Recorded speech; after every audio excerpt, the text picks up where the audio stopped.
Okay, today's FAQ is, should you involve your church community in your dating?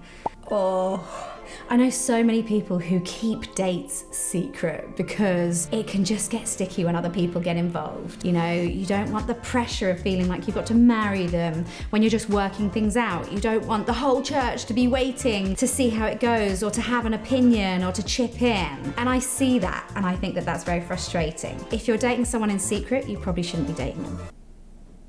Is how I feel. And it is a real service to let people know when you're dating, because it could be that there's a guy at that church who really likes that woman and has been building up to asking her out, but doesn't realise that for the last 3 months she's been secretly dating someone else, or vice versa. So actually allowing people to see the full picture can be very kind and very valuable. When it comes to progressing your relationship, I think it's important to have boundaries. So yes, I think it's great for people to know you're in a relationship. That doesn't mean you have to shout about it. It doesn't mean you have to put it on social media. It doesn't mean that you have to be dramatic, but I would encourage you not to hide and to answer questions honestly and live in the light, you know, be accountable for your behavior. I think when it comes to actually getting relationship advice and telling people about things that are going on in your relationship, choose wisely and choose a few people who you would speak to about the sorts of ins and outs. So if you have a mentor or a spiritual advisor or a church leader who you check in with and grab coffee with every now and again, it's great to have them in the loop. But you certainly don't need to or want to be speaking to all 20 aunties about what is going on.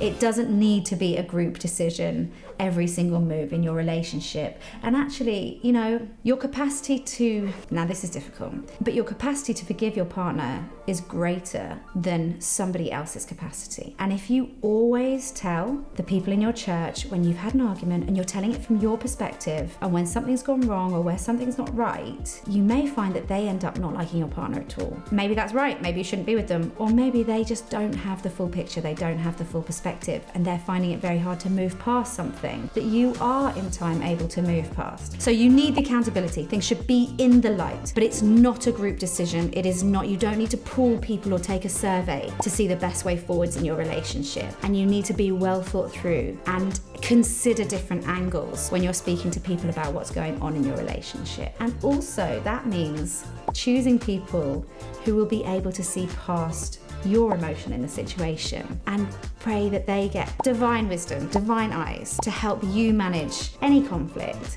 or any sort of decision about progressing the relationship well with all of the different factors, and also that they're chatting to God on your behalf. Absolute nightmare to have a relationship that no one's praying for. And if you don't involve some people in your church community, that's something you'll miss out on. So yes, do it with your church community, but put the boundaries in place to protect the relationship.